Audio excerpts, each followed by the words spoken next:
Hi, everybody. Welcome to episode 2 of Unsolicited Advice. Damn, I did not sing that very well, but my friend Christina sure did when she did that pretty little intro for me. Shout out to Christina. Known her a long time.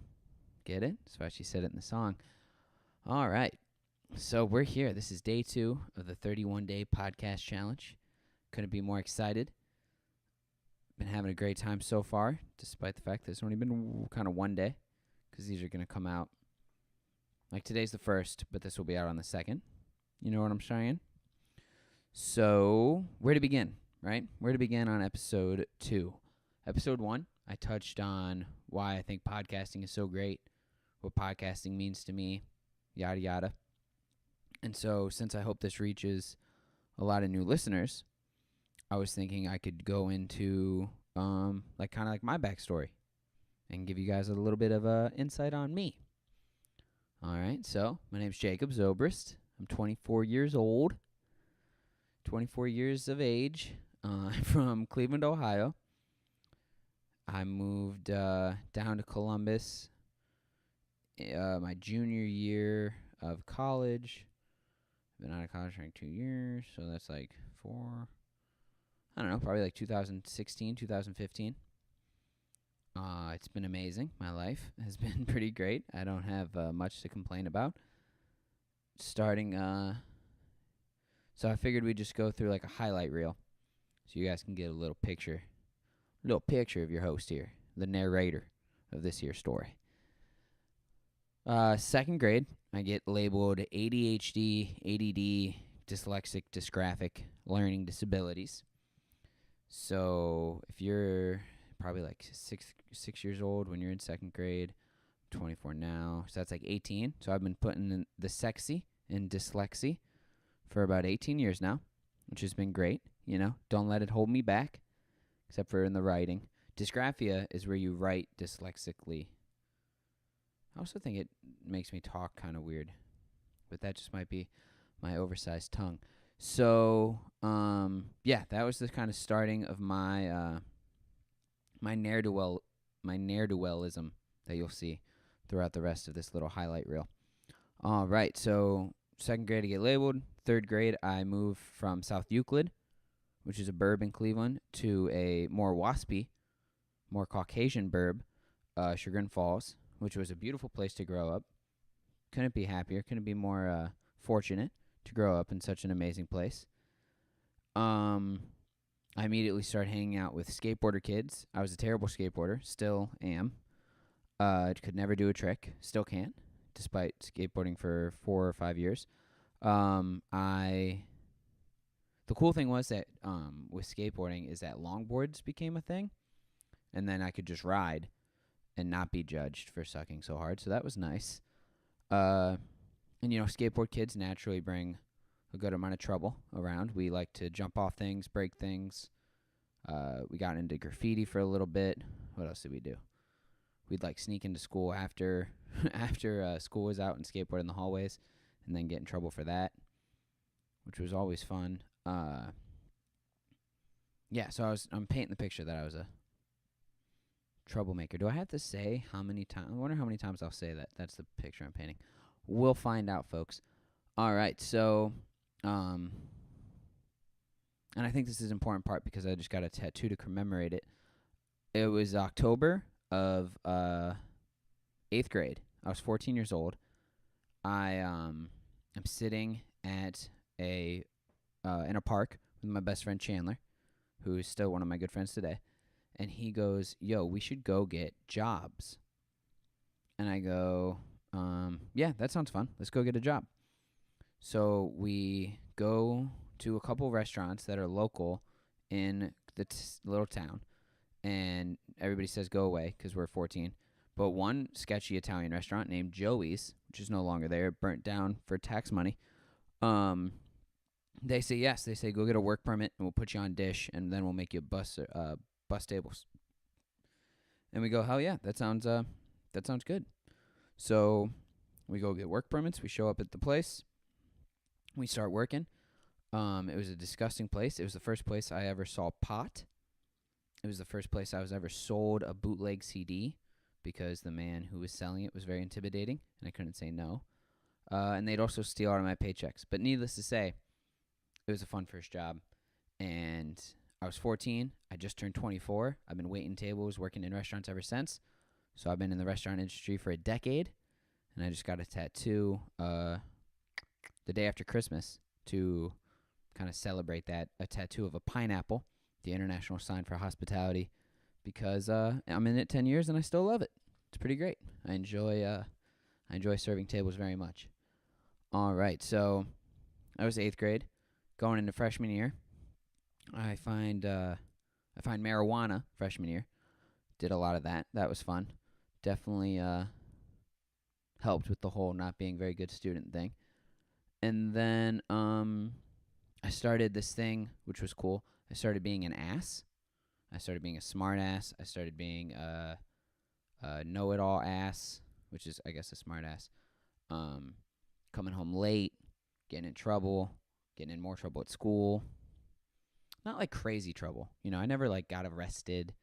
I never was like ever really disrespectful to teachers or anything like that, other than like the smart alecky comments. But I had a hard time staying in class. I wouldn't leave the building because if I left the building, my mom would have killed me. Because where were you? What were you doing? Be a whole mess. I'd probably get a suspension if I actually cut. So what I would do is I would just leave the classroom instead. And this got so I was leaving the classroom so much that the principal had to write an email to every teacher in the school, all the faculty in the school, and say, if you see Jacob Zobrist in the hallway, stop what you're doing, detain him, and bring him to the office immediately. So it was called the No Hall Pass, and they invented it for me. And I think they did that sophomore year. And by the time I graduated, there was other kids on it. It wasn't just me, but I definitely started a little trend there. But yeah, I just had a hard time sitting still, man. Sitting still in class when they're teaching you stuff that you just don't. And it makes me sound like a dipshit now, but I don't know. It was just a challenge. So, and that's what I kind of realized junior year, was that like my grades aren't killer.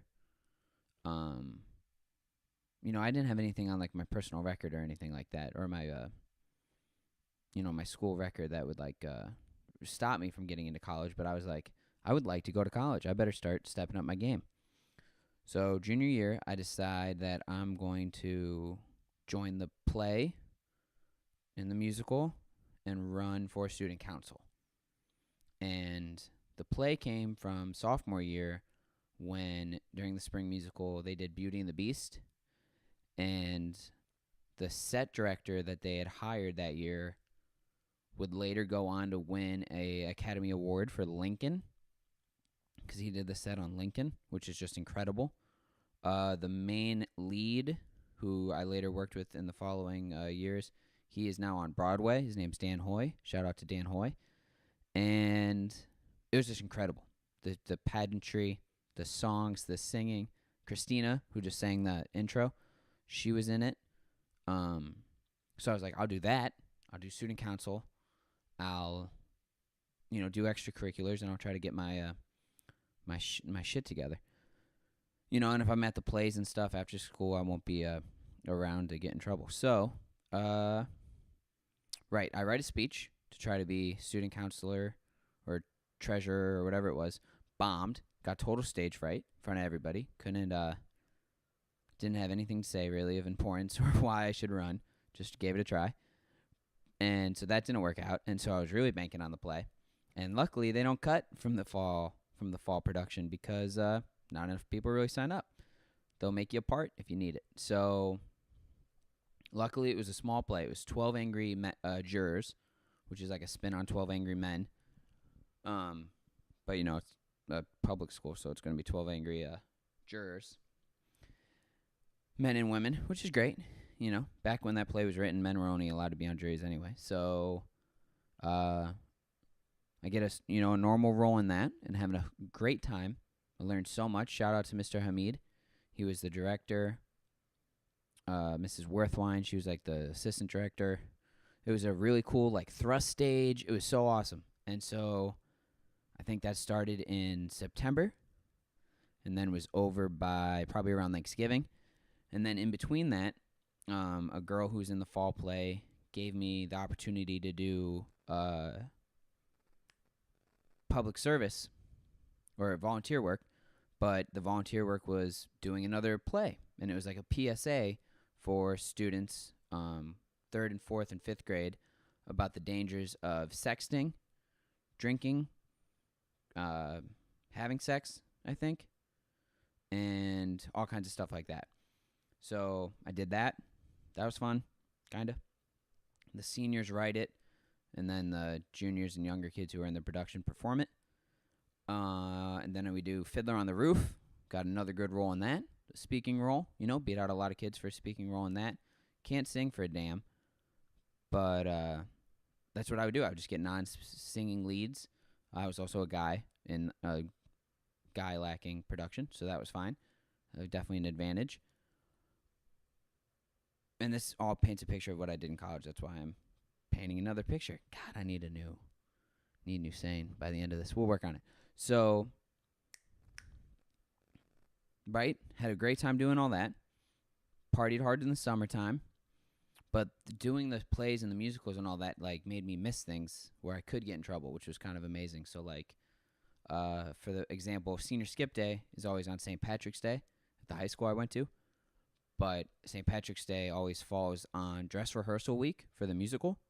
And if you miss school or you miss class or get in any kind of trouble during dress rehearsal week, you can't be in the show. You let everybody down, let all your friends down. So I just, couldn't go, which ended up being great because like 3 of my friends got arrested on doing that week. So good, dodge that bullet.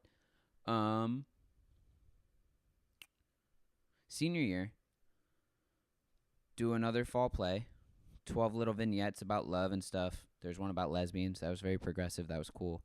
One was about a divorce. The other was about a girl who, she like lost her heart. I had it. It wasn't the best one. The one about divorce was much better. And then got to be a little more emotional. And then this is where it gets awesome. So I was a senior, did that PSA play again.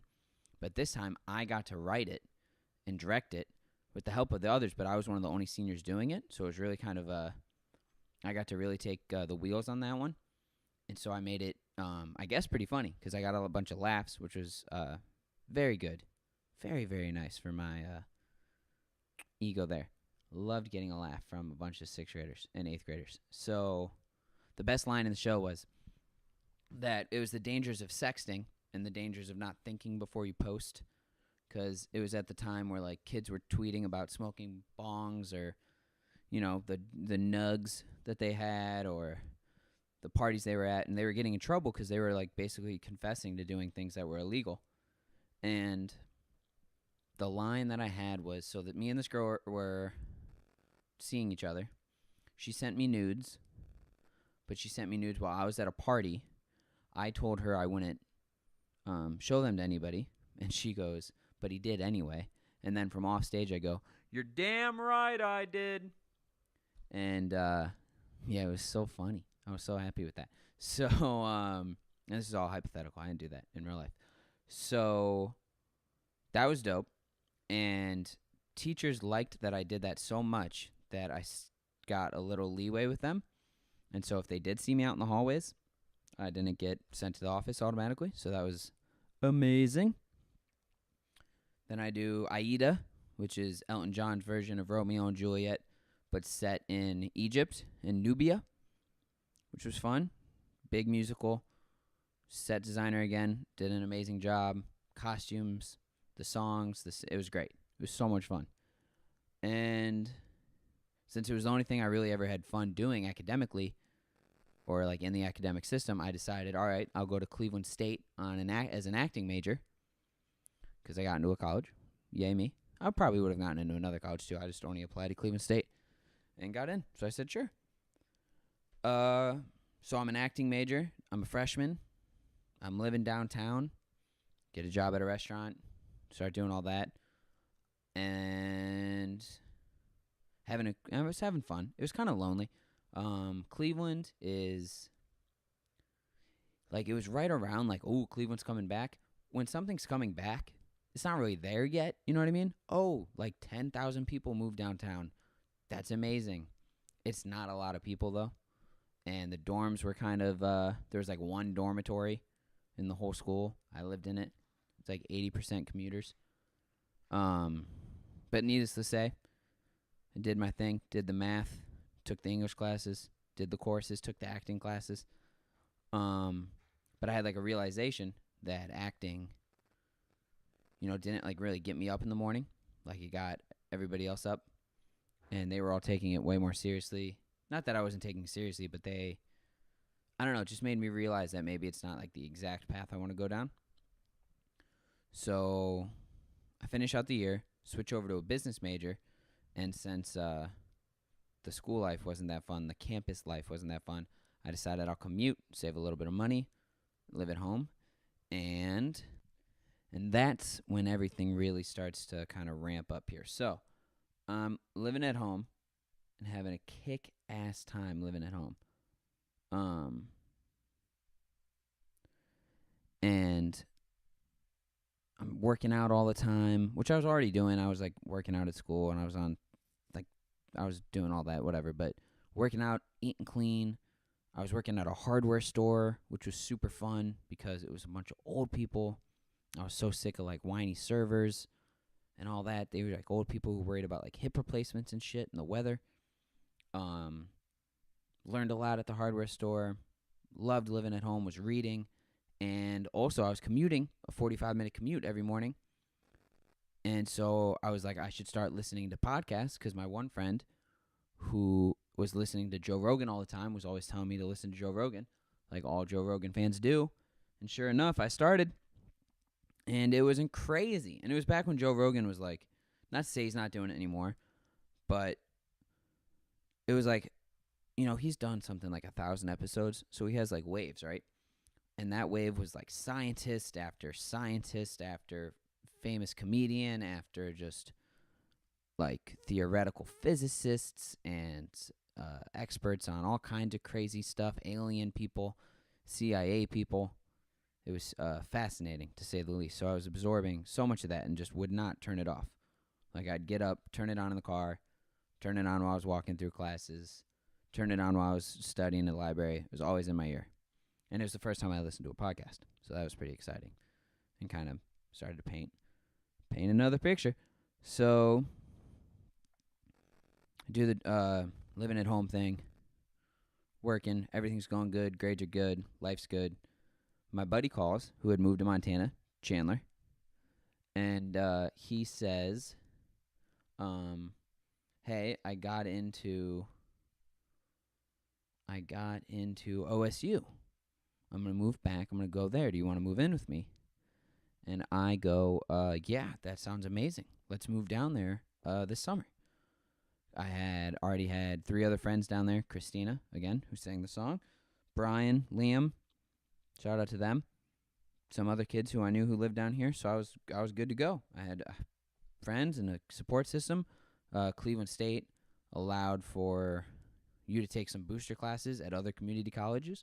So I was like, okay, I'll take some at Columbus State and take the rest of my classes online. So full class load. That's a win. And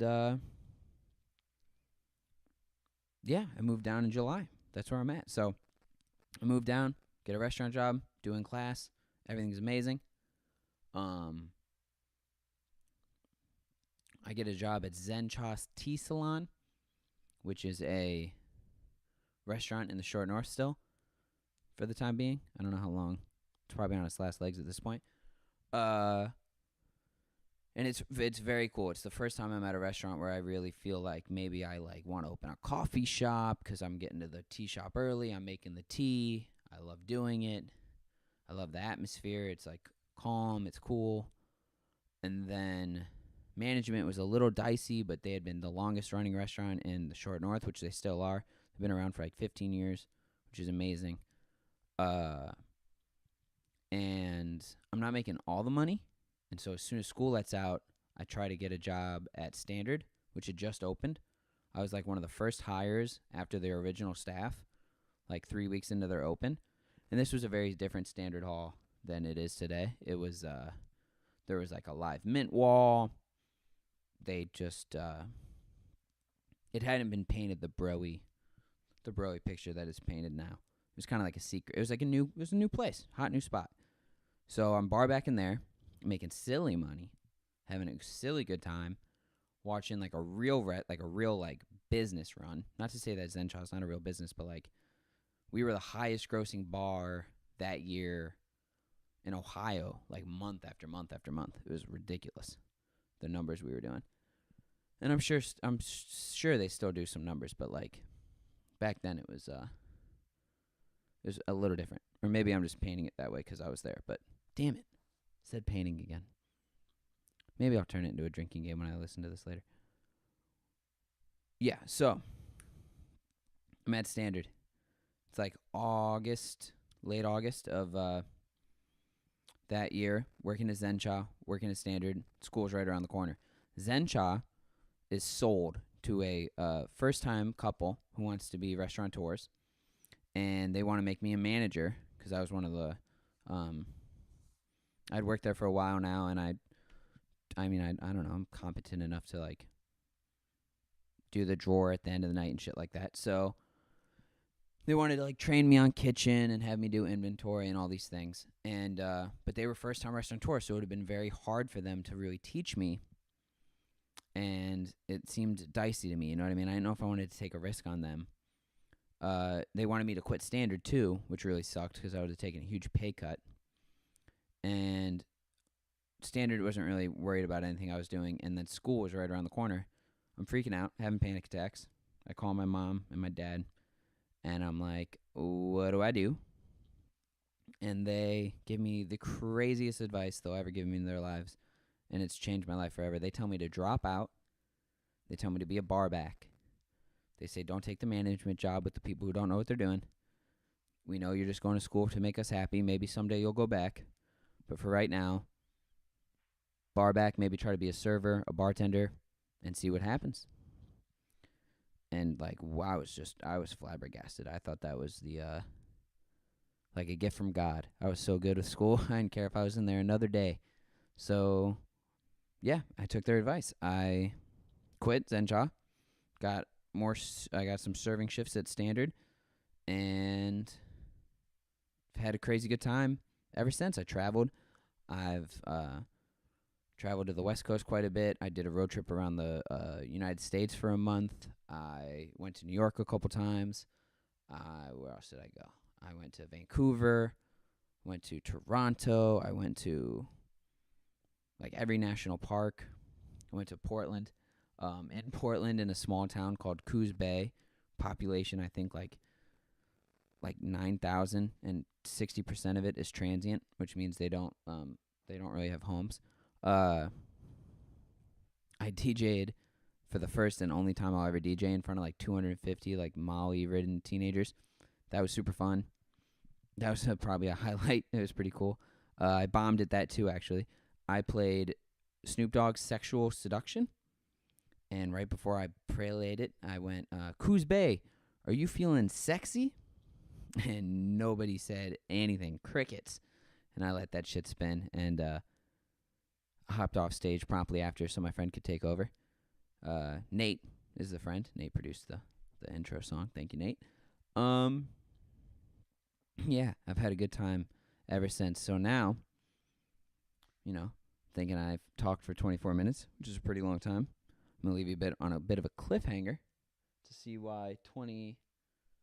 Oh, I also start the podcast. I'm gonna finish with that. So what to do when you're 22.